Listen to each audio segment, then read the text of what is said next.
Hello, everybody. Thank you for joining. We will get started in just a minute.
All right, everybody. Hello. Thank you for joining. My name is Vanessa. This webinar is on mastering your discussion chapter. I'm a qualitative mentor here at Statistics Solutions, and we are a full-service dissertation editing company. We provide consultation services to students who are working on their dissertations, all the way from the beginning at topic development through to the final defense. So you will see here in the chat some links about our services. If you're interested, please do feel free to reach out. Today, I'll be primarily focusing on the discussion chapter, but I do want to let you all know that we have different webinars and slides and resources available on our website for the other chapters in the dissertation as well. So if that's something you're looking for, just check out the link in the chat and we can provide those resources for you as well. So we'll go through the presentation and then at the end we'll have some time for Q&A. Feel free to pop questions in the chat box throughout the presentation as they come up as well. Again, my name is Vanessa and we will get started. Okay, so here are the sections that are generally in the discussion chapter. One thing I always remind students is that if your university has a template or a checklist or anything like that, it's always best to defer to what they provide to make sure that you're including what your reviewers expect in your chapter. But if you don't have anything like that, generally these sections are what you're going to find. So introduction, interpretation of the findings, limitations, implications for practice, recommendations for future research, and then a summary. These are some pretty general sections that will be included. So this is a good starting place if you don't have a template or resources available to you and you're just looking for a place to start. Well, let's see what's going on here. Okay, so in the introduction, just like each section in the dissertation, you'll start off by restating the purpose of your study and then reminding the reader for why your study is needed. So really highlighting what the gap in the literature is and then why this study is important. And then you can preview the contents of the chapter. So I like to think of this as looking backwards, but also looking forwards. So you're just reminding them about the need for your study, why your study is important, and what your study intends to accomplish, and then looking forward by letting them know what they can expect in the chapter. And one way you can do that second part is just by providing kind of a list of the section headers that you'll be using. So the elements that were included on the first slide.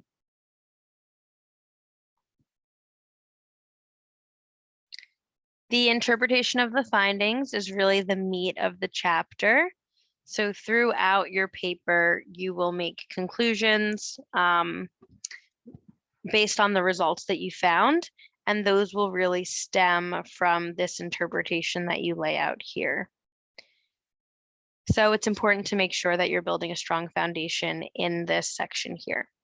So interpreting the findings means that you are relating what you found from previous research in the area that you're focusing on, and really thinking about how your results for your study are situated within the context of those findings.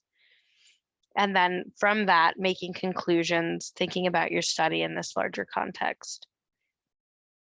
So you may find that your findings are different from previous literature or that they coincide with it. So here you're just thinking about how to phrase where it exists. So you may say something like, these findings differed from previous findings, and then identifying why they may have differed or what the difference was, or vice versa if your findings were pretty in line with what's already out there. To organize this section, it can be helpful for both you and the reader to use subsections and headers. So if you are conducting a quantitative study, these headers can be based on your research questions. It's important to remember too that if you are doing a quantitative study, that this section should not be very statistics heavy. You can provide some general information about statistics here, but the bulk of it should really be reported in the results section. So the results is really where you're going to be reporting those numbers. And then here in the discussion chapter is where you're going to talk about the meanings behind those statistics. And then if you're doing a qualitative study, typically using the themes that you've developed through your analysis is a good rule of thumb for your section headers. And then if your study is mixed methods, you can kind of do what makes sense for the study. So kind of a mix, just depending on, is it more qualitative? Is it more quantitative? Really just thinking through what makes the most sense. You can probably typically use a blend of the two. So you can start out with sections that are separated by research question, and then maybe have a paragraph or have a section that's really just talking about the qualitative findings and the themes that were developed. Again, you will talk about the findings in the context of how they relate to previous research. So that may be something, again, like bringing in citations and really reminding the reader of the literature that you've already discussed in your chapter 2, and just relating it to your study. So how does your study compare? Are there any differences in methodology? Is there anything that you should be kind of highlighting for the reader to help them make sense of where your study fits in the field of literature? And then in addition to discussing your findings, you'll also want to provide any information about whether or not your study is adding something to the literature. So have you found something novel? Here's a really great place to highlight that as well. And then you'll briefly explain any findings that don't support previous research. And you'll want to kind of talk about the reasons why that might be. So some reasons that you might outline could be related to your sampling method or your population. So for example, maybe you weren't able to achieve the sample that you had intended when you wrote your chapter 3, and you felt that that was a limitation of your study, and that's why your findings were not in line with previous findings. That's something you'll want to talk about here and talk about the implications for that. And basically you'll repeat each of those steps for each research question or theme that you've defined in your study. So just going through this process for each one.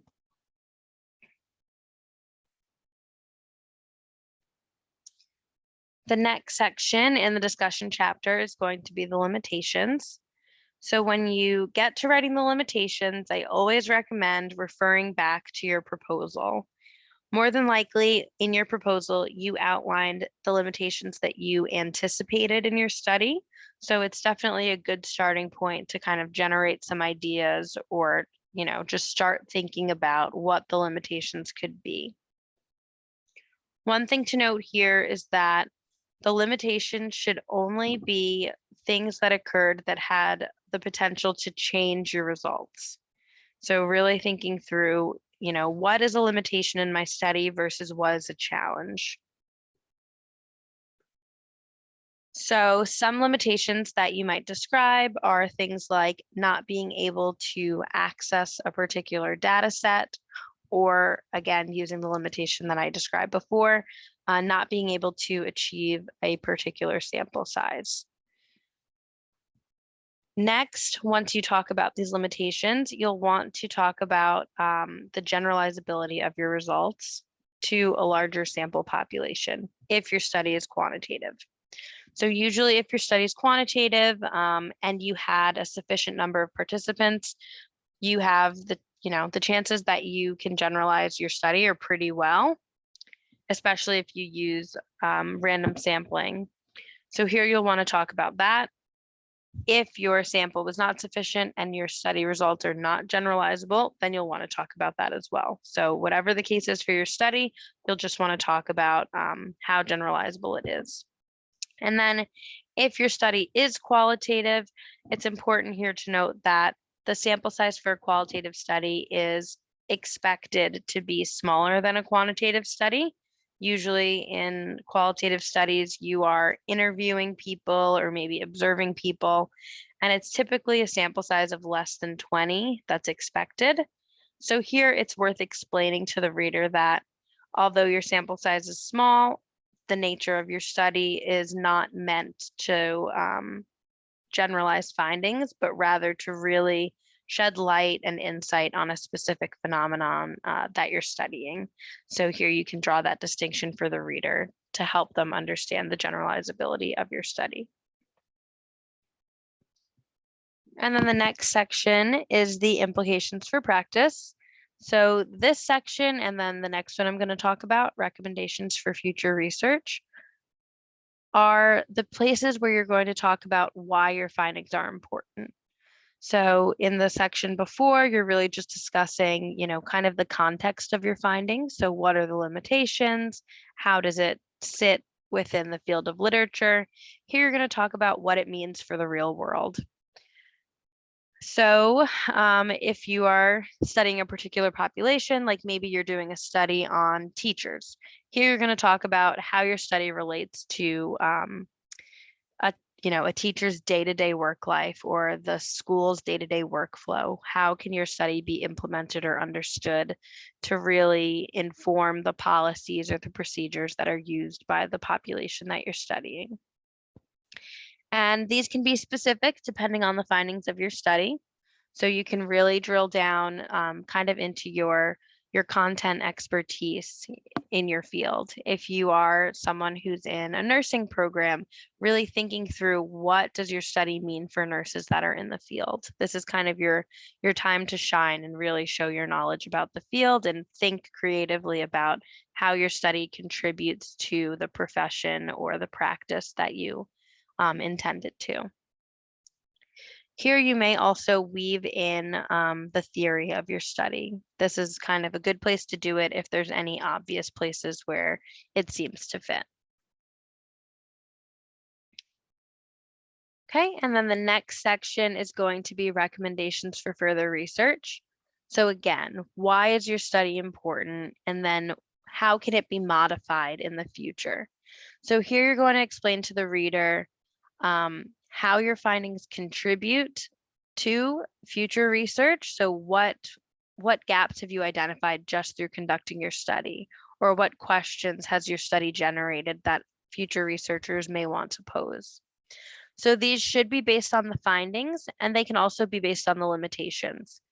So going back to that sample size example, if you were not able to achieve a sample size that you felt was sufficient and you have, rationale behind why it was insufficient, in this section, you can recommend to future researchers that they increase their sample size or they use a different sampling method.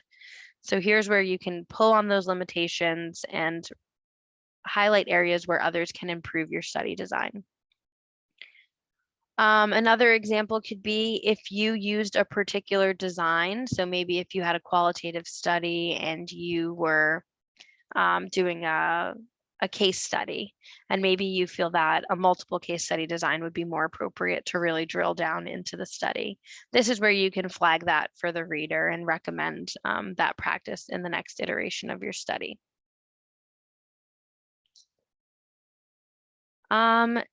And generally, a good idea here is to also think about how novel your findings are and decide whether or not it warrants future research. So is there more to be done? Did your study find something that was so different from the existing pool of literature? And if not, maybe, maybe what you're studying isn't looking for additional, information here. So maybe you need to instead think about what new questions can be posed based on what you've found, rather than kind of broaching the same question. And then the last section of the discussion chapter is the summary slide, is the summary section. So in this one, just like the other chapters, you will want to recap the main points of the chapter, thinking about, if your reviewer is not going to read your chapter, if they're only able to read the summary, what are the highlights that they want to see? Now, something I typically see is that people will kind of consolidate this into one paragraph. I do recommend having a paragraph for each of the subheadings that I've described. So making sure that you're really still giving that level of detail in the summary and hitting all the points, but maybe just not in, the multiple pages that you've already written, but still making sure that the reader is walking away understanding what the limitations were, how you interpreted your findings, what the implications for practice are, and then any recommendations that you've outlined for future research. So in addition to recapping the main points of your chapter, you'll also want to just provide a take-home message. So what were the most important aspects of your study, and then what are the things that you want the reader to remember? And again, this is the last chapter, so it differs a little bit from previous summaries that you may have written. You really kind of want to build this one out the most. This is the chapter where you're really showing that interpretive lens, not just providing statistics or reporting themes, but really providing the why to culminate your study results. And that is the last slide for today. So I think we can open it up for questions. If anyone has questions, you can pop those into the chat box. And here again, I'm just providing some information about our company. We do offer a free consultation. It's a 30-minute consultation with someone from our team. We have both quantitative and qualitative and research mentors on staff. So our research mentors help with literature search, chapter 1 and chapter 5. Our qualitative and quantitative mentors help with chapters 3 and 4, so methods and results. So if those are services that you think that could be helpful to you, do reach out. Typically during the consultation, what we do is just hear from you about what your study is on and where you think you might need help, and try to kind of pair you with the best support that we can. It's kind of a la carte, so depending on what you need, we're able to tailor it in that way.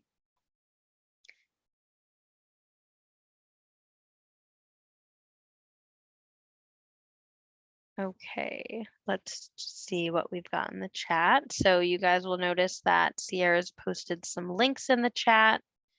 So there we have our dissertation resources. Again, they are free. We have our webinar archive library. That is where the recordings and slides for previous webinars are located. And again, we have webinars for each of the chapters of the dissertation. And then we've got some extras as well for things like calculating sample size, formulating research questions. And then there's a form. We always like to hear about topics that may be helpful to you all. So if there's anything you are looking for and haven't found yet, do let us know, and we'll work to develop some resources for that.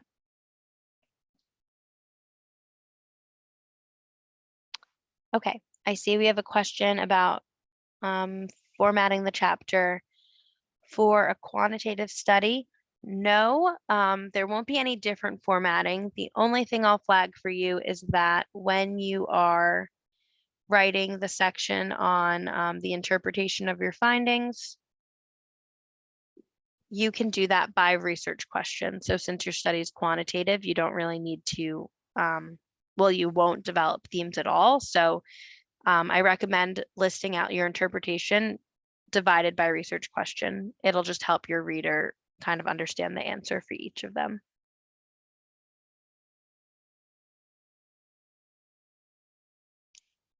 Yes. Sierra, would you mind just sending those links in the general chat? It looks like it went to hosts and panelists. All right. Now you guys should be able to see the links.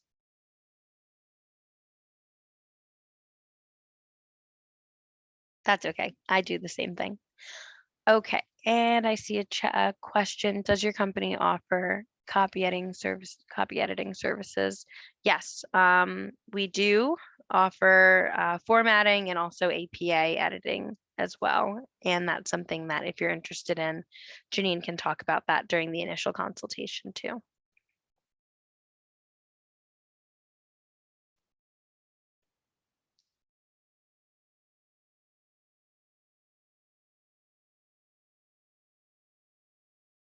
Do we have any other questions? Where are you all at in the process? Have you started writing? Are you in the middle? Have you finished and you're just looking to see how you did?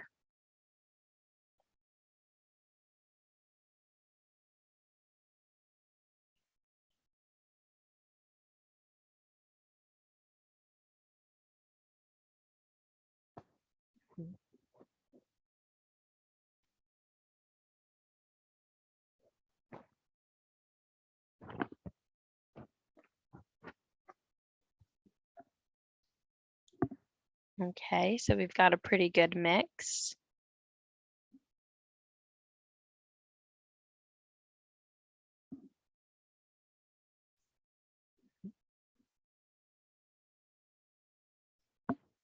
Right, well, it looks like you guys are mostly getting in early, which is great.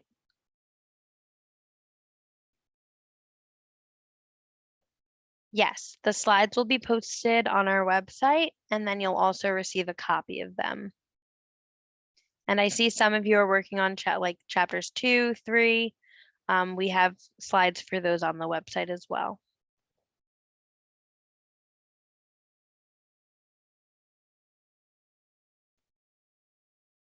Yeah, but if there are no questions, I will hang around just in case anybody does have a question towards the end here. But if not, thank you all for joining today. I hope you'll check out our schedule for upcoming webinars.